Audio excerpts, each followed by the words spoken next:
9기반 다시 훈련을 시작했습니다. 물론 철저한 방역 수칙을 지켜가면서 첫 스타트를 끊었습니다.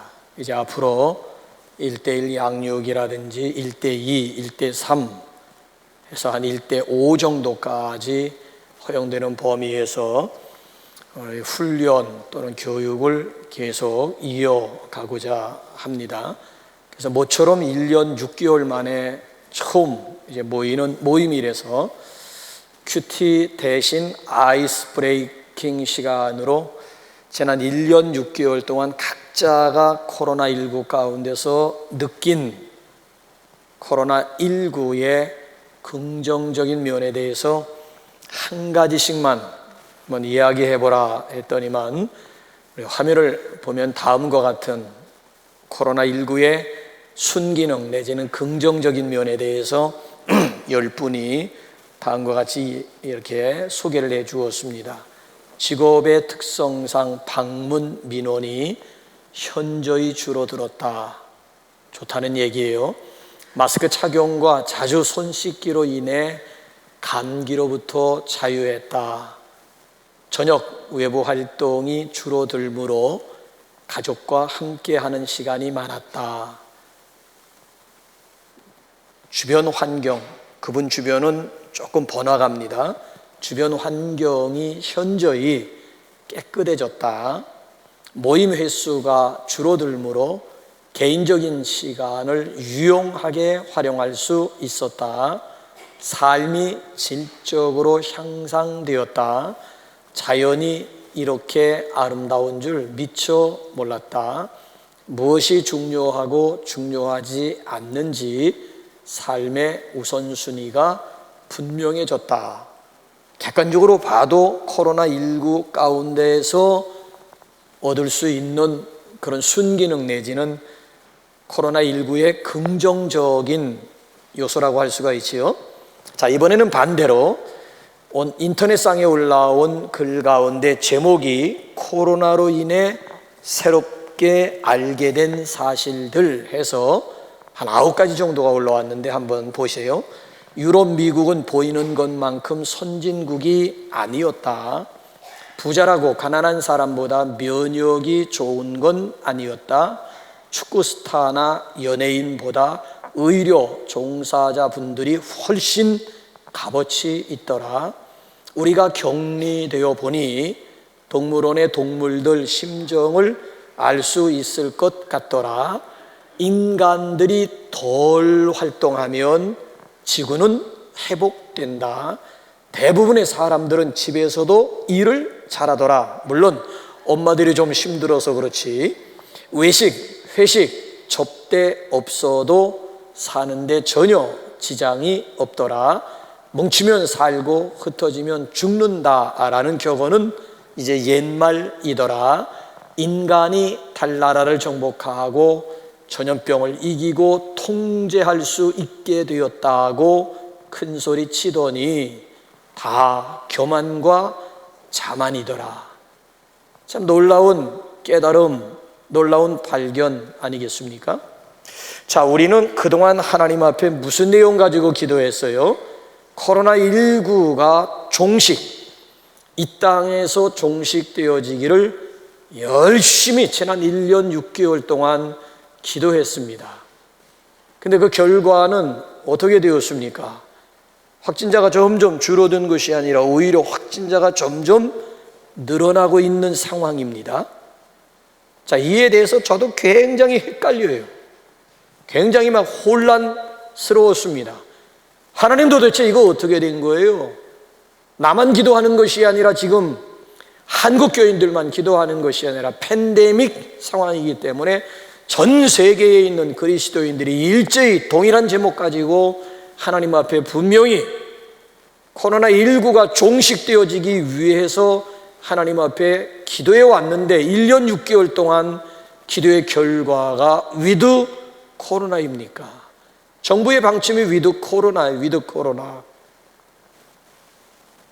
내달부터 이제 방역 체계를 위드 코로나로 불리는 단계적 일상 회복으로 전환한다라고 하는 정부의 방침이요, 세계 추세입니다.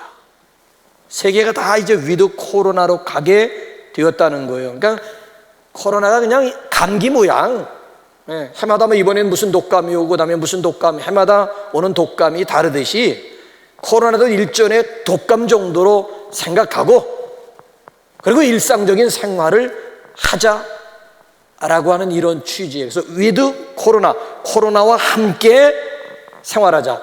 코로나 이전으로 이젠 되돌아갈래야 되돌아갈 수 없는 그런 상황이 되었다는 거예요. 그래서 이제 다음 달부터는 아예 정부에서 자체가 위드 코로나 쪽으로 이제 가게 되었다라고 하는 거예요. 그래서 저는 지난 한 주간 동안 하나님의 말씀을 묵상하면서 오늘 우리의 이 처지가, 오늘 우리의 이 모습이 꼭 바울의 모습과 유사하다라고 하는 것을 발견하게 되었습니다. 바울이 하나님 앞에 뭘 기도하던가요? 육체의 가시를 제거해달라고, 육체의 가시를 멈추어달라고 하나님 앞에 기도했어요. 여러분, 육체의 가시가 얼마나 고통스러워요. 얼마나 위험해요. 얼마나 불편해요. 이 가시가 나에게만 해로운 것이 아니라 오히려 다른 사람에게까지 영향력을 줄 수 있는 것이 이게 바로 육체의 가시 아니겠습니까? 그래서 바울이 이 문제를 놓고 열심히 하나님 앞에 기도했는데 하나님의 응답이 뭐였습니까? 예스였습니까? 아니면 조금만 더 기다려라, 웨이트였습니까? 아니에요. No! 육체의 가시를 제거해달라고 열심히 기도하는 바울에게 주신 하나님의 응답은 거부였습니다. 내 은혜가 내게 족하도다. My grace is sufficient for you. 더 이상 육체의 가시를 가지고 기도하지 말라라고 하는 응답이었습니다. 그래서 바울이라고 하는 사람은 가시와 함께, 외드 가시, 가시와 함께 생활하게 되고 오히려 가시 속에서 발견한 바울만의 기쁨이 있고 바울만의 은혜가 있었다라고 하는 거예요. 가시를 하나님이 제거해 주셔서 바울이 기뻐했다라고 하는 그런 얘기가 아니고 외드 가시, 외드 가시, 가시와 함께 온 바울만의 은혜, 바울만의 기쁨이 따로 있었습니다. 그러니까 가시가 꼭 제거되는 것만이 능사요 하나님의 축복은 아니더라고 하는 거예요. 가시는 가시대로 내버려 두고 그 속에서 누릴 수 있는 진정한 기쁨이 있고 진정한 은혜가 있음을 말씀을 통해서 우리에게 가르쳐주고 있습니다. 그렇다면 질문 하나 던져볼 수 있잖아요. 왜 하나님께서는 바울의 몸속에 가시를 그냥 그대로 내버려 두셔도 외드 가시 생활을 하게 만들었을까? 아니 1년 6개월이면 됐잖아. 1년 6개월이면 이제 하나님이 이제 코로나 바이러스를 거두어 가실 때도 되는데 왜 외드 가시 아니라 외드 코로나로 가게 내버려 두시느냐라고 하는 이런 동일한 질문이에요. 왜 그럴 것 같아요?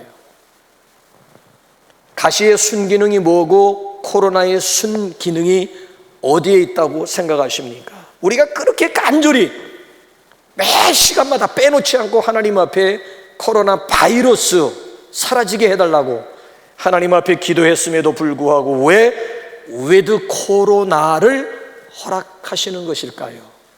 여기에도 분명히 숨겨진 하나님의 뜻이 있다고 봅니다. 그것이 뭐냐? 겸손의 학습이에요. 자, 바울의 예를 한번 들어볼까요? 자, 바울의 가시전의 모습이 대체로 육체의 가시가 들어오기 전 바울의 모습이 어떠했는 줄 아십니까? 한번 감 잡아보세요. 빌립보서 3장 4절 이하 한번 쭉 읽어보세요. 시작. 그러나 나도 육체를 신뢰할 만하며 만일 누구든지 다른 이가 육체를 신뢰할 것이 있는 줄로 생각하면 나는 더욱 그러하리니 나는 8일 만에 할례를 받고 이스라엘 족속이요 베냐민 지파요 히브리인 중에 히브리인이요 율법으로는 바리새인이요 열심으로는 교회를 박해하고 율법에 의로는 흠이 없는 자라. 이거는 세 발의 피, 세 발의 무좀이에요. 고린도후서 11장에 보게 되면 엄청난 얘기합니다. 시작.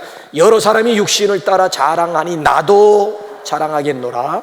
그들이 시브리인이냐 나도 그러하며, 그들이 이스라엘인이냐 나도 그러하며, 그들이 아브라함의 후손이냐 나도 그러하며, 그들이 그리스도의 일꾼이냐 정신없는 말을 하거니와 나는 더욱 그러하도다. 내가 수고를 넘치도록 하고 옥에 갇히기도 더 많이 하고 매도 수없이 많고 여러 번 죽을 뻔하였으니 유대인들에게 40에서 하나 감한 매를 5번 맞았으며 3번 태장으로 맞고 1번 돌로 맞고 3번 파선하고 일주야를 깊은 바다에서 지냈으며 여러 번 강의 위험과 강도의 위험과 동족의 위험과 이방인의 위험과 시내의 위험과 광야의 위험과 바다의 위험과 거짓 형제 중의 위험을 당하고 또 수고하며 애쓰고 여러 번 자지 못하고 줄이고 목마르고 여러 번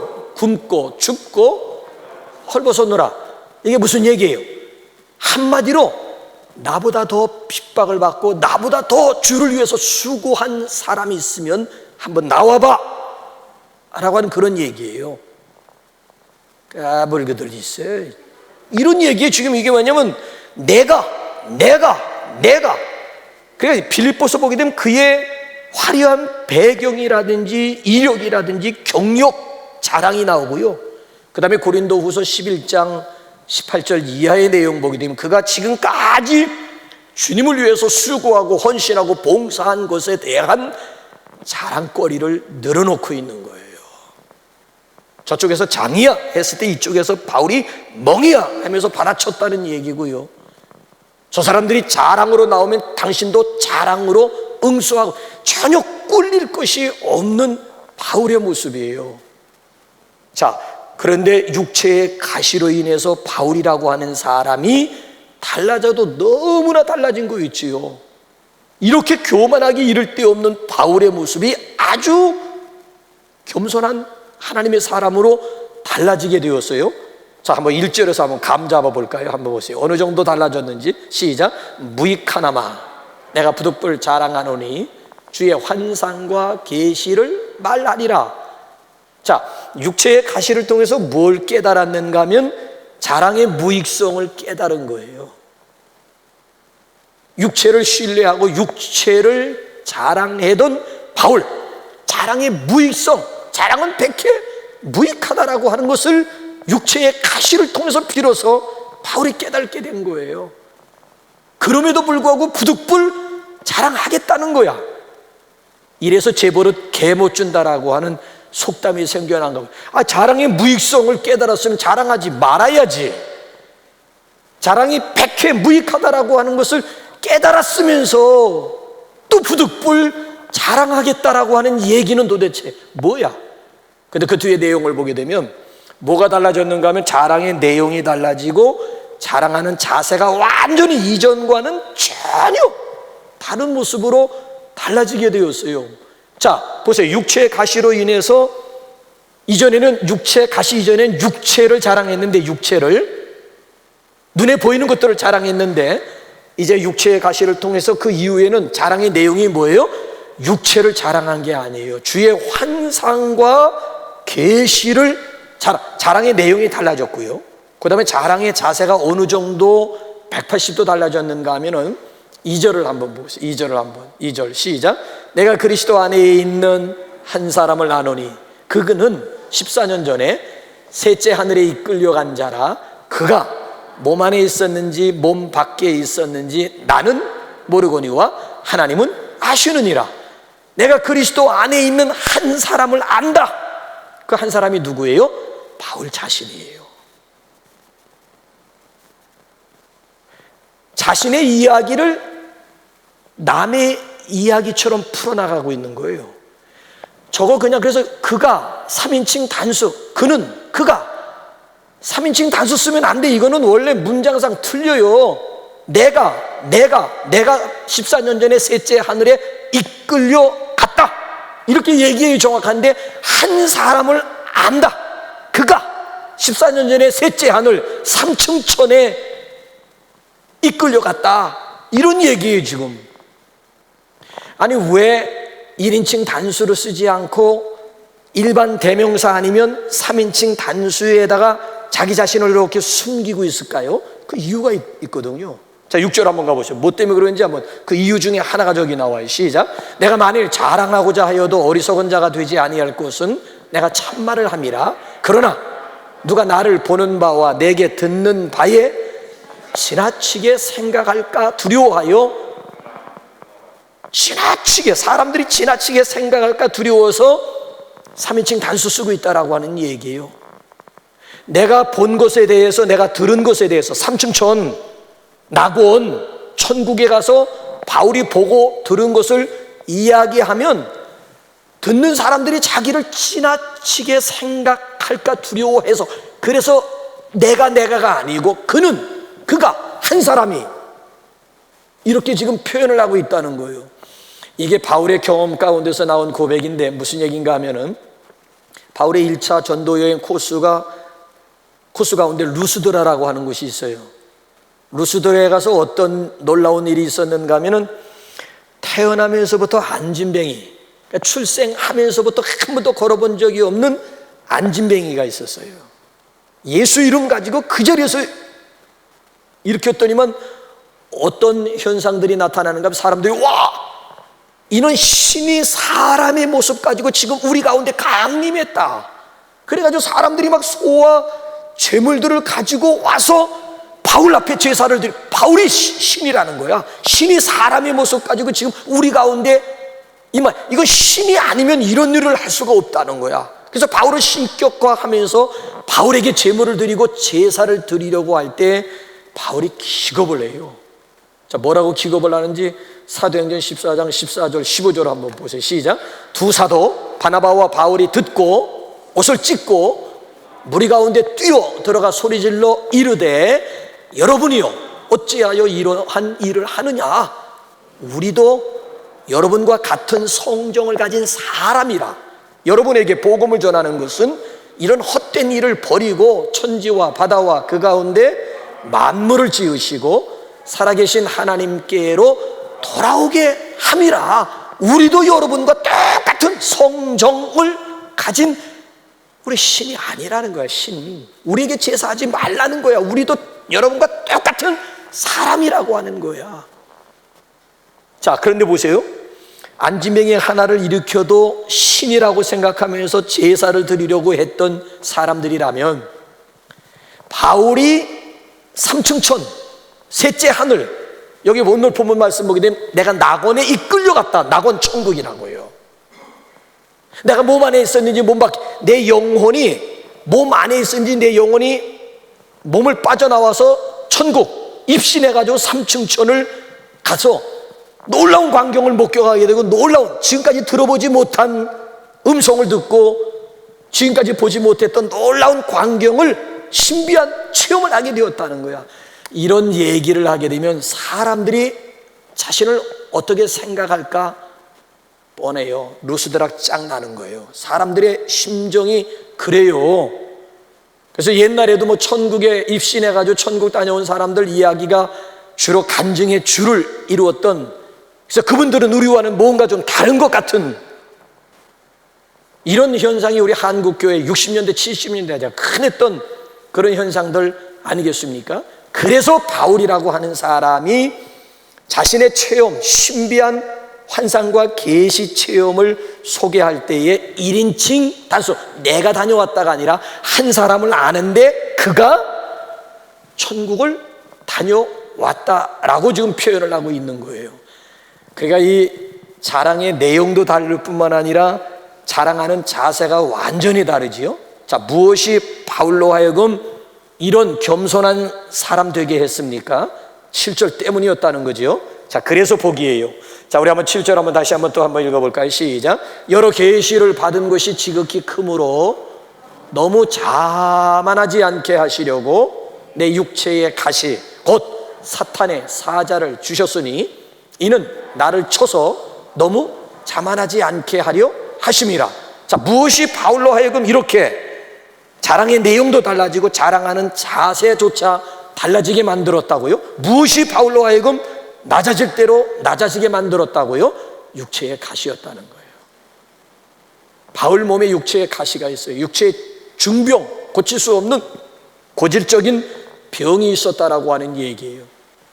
그래서 바울이 이렇게 자기 페이스를 벗어나려고 하면 그의 몸속에 있는 가시가 그를 꾹꾹 찔러. 아이고, 조금 자기 자신을 또 이렇잖아. 자기 페이스를 잃어버리려면 또 다시, 그래서 다시 자기 페이스를 되찾을 수가 있어서 믿음의 선한 싸움 싸우고 달려갈 길, 은혜 가운데 잘 달려갈 수가 있었다는 거예요. 이런 의미에서 바울에게 있어서 가시라고 하는 것은 은혜가 아닐 수가 없고 축복이 아닐 수가 없는 거예요.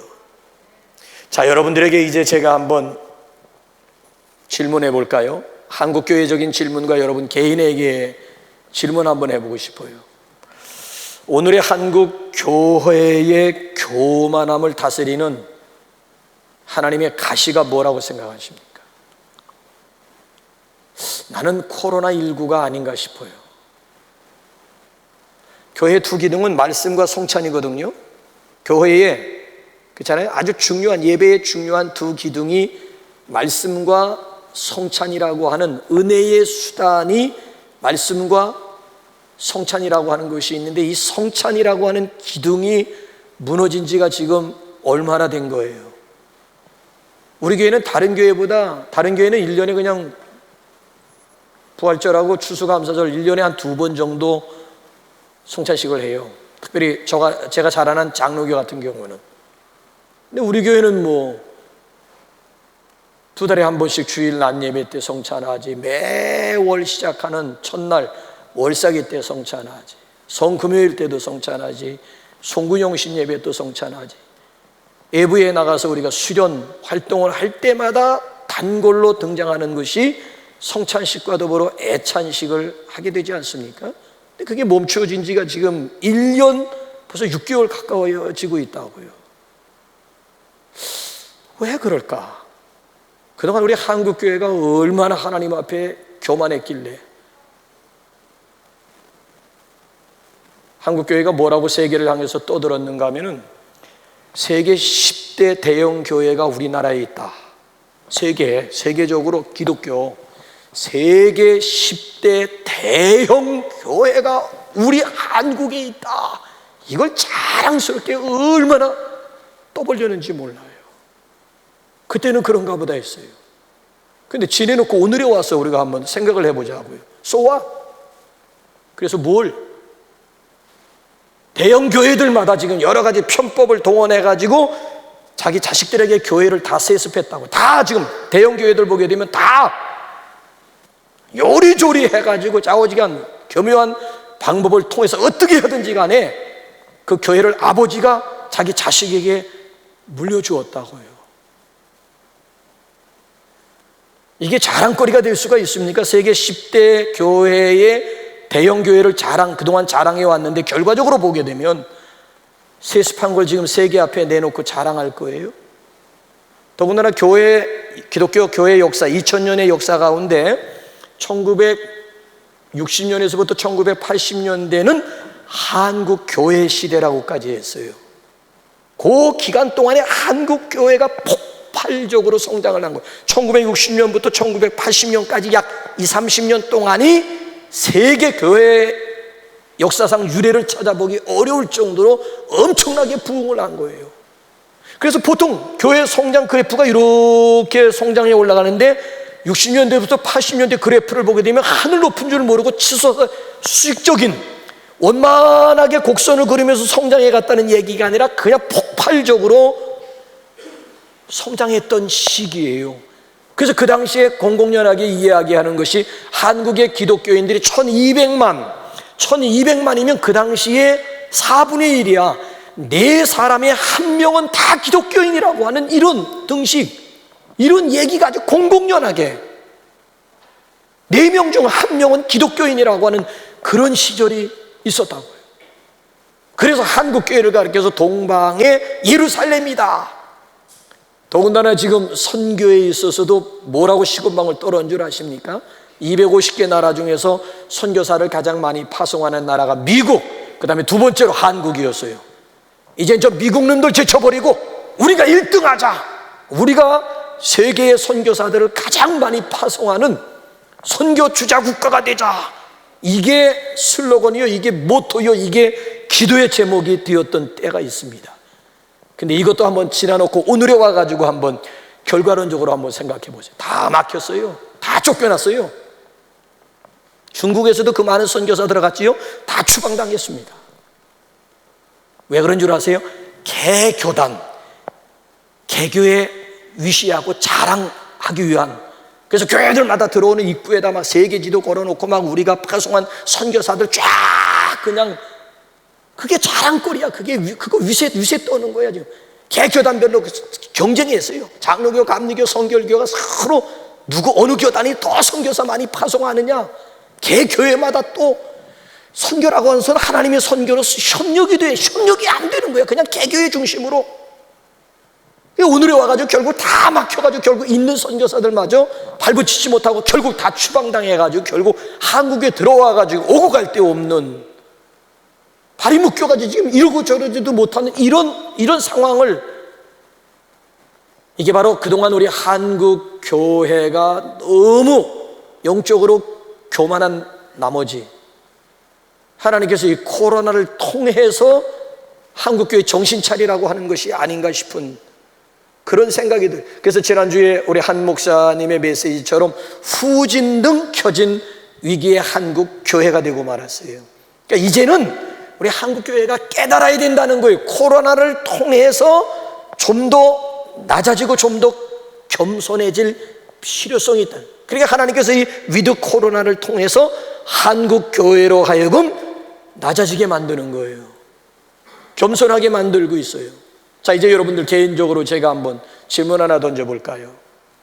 여러분의 교만을 다스리시는 하나님의 가시는 뭐예요? 여러분들의 그 교만함을 다스리는 여러분에게 있어서 하나님의 가시는 무엇입니까? 우리는 코로나를 통해서 충분히 학습했잖아요. 인간은 작은 바이러스 앞에서도 꼼짝 못하는구나. 그동안 달나라를 정복했다, 에이즈까지 이젠 정복하게 되었다, 전염병 얼마든지 해결할 수 있다, 큰 소리 떵쩍 쳐는데 뭘 그래. 지금 세계가 지금 코로나 바이러스, 그 작은 바이러스 앞에서 지금 꼼짝 못하고, 믿는 사람이나 믿지 않는 사람이 다 같이 지금 거기에 붙잡혀가지고 꼼짝도 못하고 있으면서 뭘 지금 정복했다는 얘기예요. 우리 인간의 무능력이라고 하는, 인간의 한계성에 대해서 우리가 지금 절감하고 있지 않습니까? 아하, 우리 인간은 결코 만능이 아니로구나. 역시 우리는 피조물이로구나. 그래서 창조주와 피조물 간에 구분이 있는, 그래서 우리 인간의 피조물의 위치를 다시 회복하는 그런 기회가 되어져야 할 것입니다. 하나님께서는 교만한 자들은 철저하게 대적하시지만 반대로 겸손하기만 하면 하나님께서 다시 우리에게 은혜를 부어주시리라고 믿습니다. 그래서 겸손을 학습하는 기간에, 위드 코로나는 겸손을 학습하는 시간들이에요.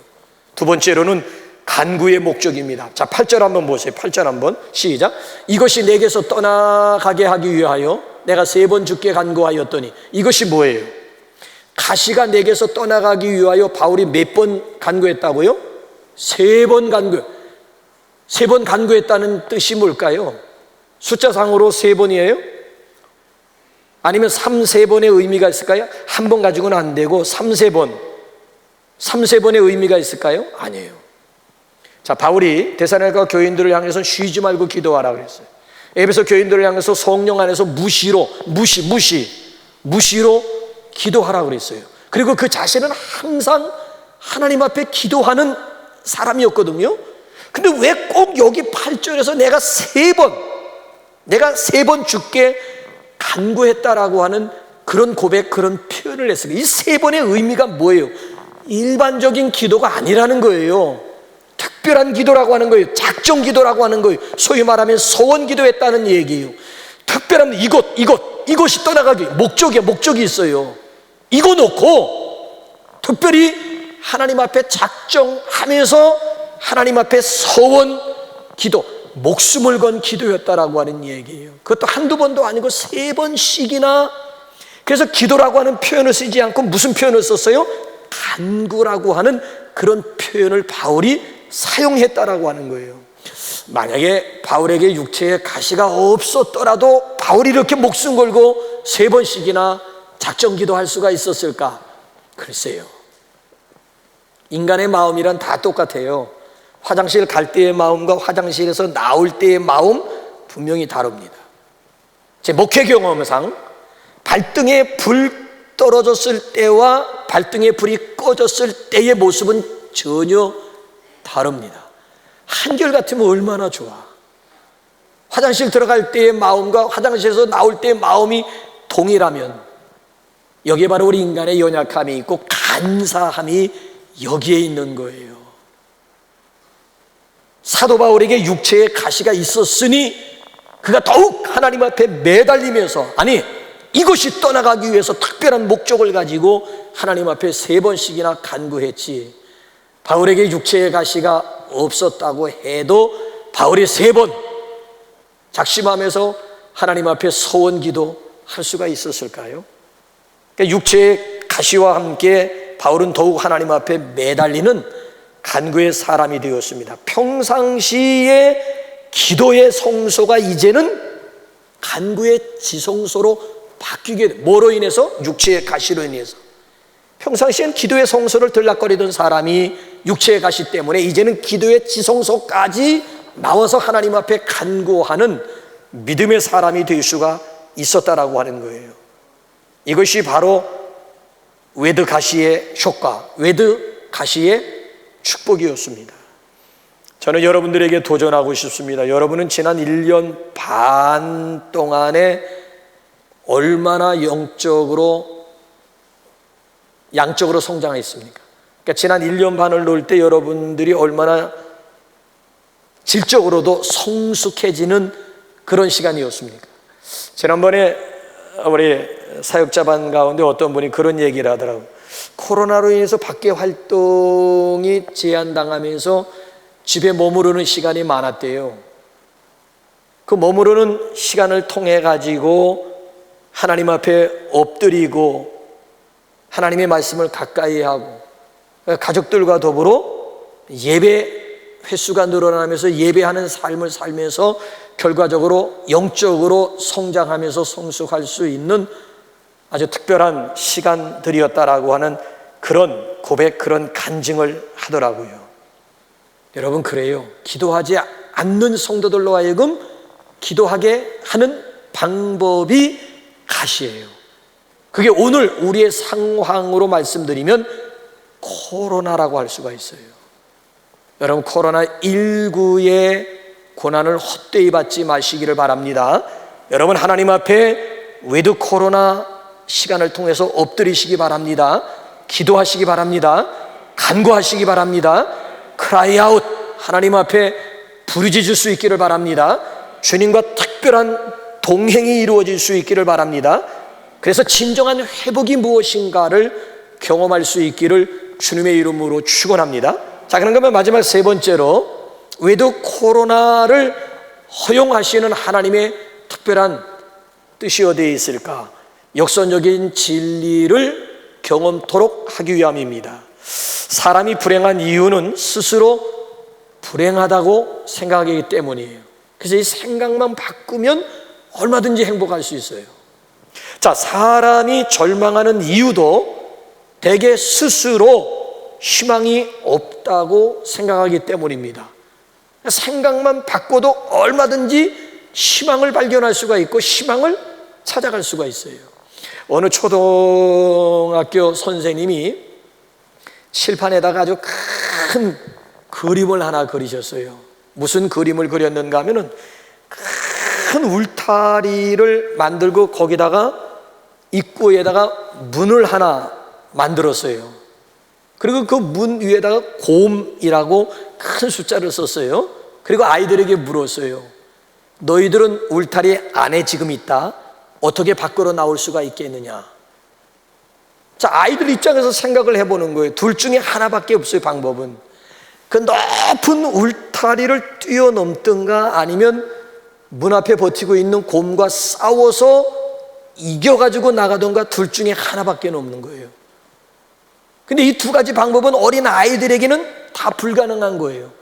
그래서 아이들이 선생님의 질문에 대답하지 못하고 유구무원, 우물쭈물하고 있을 때 선생님이 한마디 했습니다. 그냥 문을 열고 나오면 돼. 무슨 얘기인가 하면은, 자, 안에서 볼 때 곰이지 밖에서 보면 그게 문이라고 하는, 입구가 문이라고 하는 뜻이 되는 거예요. 그러니까 선생님은 아이들에게 뭘 얘기하고 싶은가 하면 앞에 놓인 장애물을 곰으로 생각하느냐 아니면 문으로 생각하느냐, 그 생각에 따라서 길이 만들어질 수도 있는 거고 길이 막힐 수도 있다는 거예요. 그러니까 생각하기 나름이라고 하는 얘기예요. 그러니까 우리는 지금 고정관념에 사로잡혀 있고 편견에 사로잡혀 있을 때가 많이 있습니다. 자, 저것은 곰이다 라고 인정해 버리면은 길을 찾을 수가 없는 거예요. 근데 저것은 문이다 라고 생각하게 되면 길이 보이고 길이 열릴 수가 있다라고 하는 얘기예요. 사실 여러분, 곰이라고 하는 글자를 한번 보세요. 그걸 한 번만 뒤집으면 문이 되는 거예요. 그러니까 역설이라고 하는 것은 뭔가 하면 우리의 생각을 뒤집는 거예요. 일반적인 상식을 뒤집어 보는 거예요. 그걸 역설, 패러독스, 역설이라고 생각하는 거예요. 왜 곰을 곰으로만 보느냐는 거지. 그걸 한번 비틀어 본다든지 아니면 뒤집어 버리면 졸지의 곰이 문, 우리를 앞길에 가로막고 있는 곰처럼 보이지만 오히려 지름길, 돌아갈 필요도 없이 바로 직행할 수 있는 지름길이 될 수도 있다라고 하는 거예요. 그래서 우리 기독교를 역설적인 종교, 성경을 역설적인 가르침의 교과서라고 이야기하는 이 성경의 내용이 전부 다 역설적이야. 그 역설의 핵심이 바로 십자가 아니겠어요? 예수님이 죽음으로 말미암아 우리 모두가 살아났다. 아니, 죽어서 살았다. 아니, 죽고자 하는 자는 살 것이고 살고자 하는 자는 죽고자 한다. 높아지고자 하는 자는 낮아지고 낮아지고자 하는 높아진다. 먼저 된 자가 나중되고 나중돼. 이거 다 역설적인 그런 가르침, 역설적인 그런 진리 아니겠습니까? 그러니까 그리스도의 삶 자체가 역설이었듯이 그리스도를 믿는 사람들의 삶 역시 역설이라고 하는 거예요. 그래서 하나님의 생각과 인간의 생각이 다르다라고 하는 거예요. 그래서 인간의 끝은 하나님의 새로운 시작이 됨을 믿으시기 바랍니다. 그래서 한번 9절 한번 보세요. 이제 9절 한번 결론적으로 한번 9절 한번 보세요. 시작. 나에게 이르시기를 내 은혜가 내게 족하도다. 이는 내 능력이 약한 데서 온전하여짐이라. 그러므로 도리어 크게 기뻐함으로 나의 여러 약한 것들에 대하여 자랑하리니 이는 그리스도의 능력이 내게 머물게 하려 함이라. 자, 저기서 가장 주목해 보아야 할 단어가 도리어라고 하는 이 역설적인 부사예요. 오히려, 도리어, 역설적인 부사 아니겠습니까? 이는 내 능력이 약한 데서 온전하여짐이라. 자, 약함이 약함으로 끝나는 것이 아니라 약함이 도리어 능력이 되었다라고 하는 얘기고, 약함을 통해서 비로소 자기 자신이 온전하게 되었음을 바울이 지금 고백하고 있는 그런 내용입니다. 그래서 바울이 이후부터 뭘 기뻐하고 뭘 자랑하는지 아세요? 자, 우리 한번 10절 한번 볼까요? 바울이 뭘 기뻐하는지 한번 보죠. 이 놀라운 역설적인 진리를 깨닫고 나서 바울이 뭘 기뻐하고 뭘 자랑하는지. 시작. 그러므로 내가 그리스도를 위하여 약한 것들과 능력과 궁핍과 박해와 곤고를 기뻐하노니 이는 내가 약한 그때의 강함이라. 자, 부함을 기뻐하고 강함을 기뻐했다는 얘기가 아니잖아요. 오히려 약한 것들, 능력, 궁핍, 박해, 곤고를 기뻐하는 사람이 되었습니다. 그래서 그 이후부터 보세요. 사도 바울이 입만 열면 뭘 자랑하는 사람이 되었는지 고린도후서 11장 30절 우리 한번 다 같이 한번 볼까요? 시작. 내가 부득불 자랑할진대 내가 약한 것을 자랑한. 왜요? 약한 그때가 곧 강함이 되고 약함으로 인해서 내가 온전하게 됨을 깨달았기 때문에, 역설적인 진리를 몸으로 경험했기 때문에. 그래서 바울은 일평생 강함을 자랑한 것이 아니라 약함을 자랑하는 사람이 되었다라고 하는 것이, 이것이 바로 가시가 가지고 있는 순 기능이 외드 가시의 축복이라고 할 수가 있습니다. 외드 가시야말로 사울이 바울 되게 했고 바울이 사도 바울 되게 만들었습니다. 그래서 외드 가시는 축복이었다, 은혜였다라고 하는 결론이에요. 자, 그렇다면 여러분들의 지난 1년 6개월을 통한 역설은 무엇입니까? 여러분들의 오히려 코로나19를 통해서 오히려 여러분들이 온전하게 되고, 오히려 코로나19를 통해서 여러분들이 강한 하나님의 사람이 되었던 그 오히려라고 하는 것이 무엇입니까? 외드 코로나의 수혜자들이 되시기 바랍니다. 그러니까 외드 코로나 속에서도 여러분만의 기쁨이 있고, 여러분만의 감사가 있고, 여러분만의 간증거리가 있는 그런 위드 코로나가 될 수 있기를 바랍니다. 그래서 이제부터는 위드 코로나가 더 이상 여러분들에게 죽은 시간들이 아니고, 이제야말로 위드 코로나야말로 이제 다시 새로운 시작을 알리는 그런 창조의 시간들이 될 수 있기를 우리 주님의 이름으로 축원합니다. 우리 이 시간 글로리아의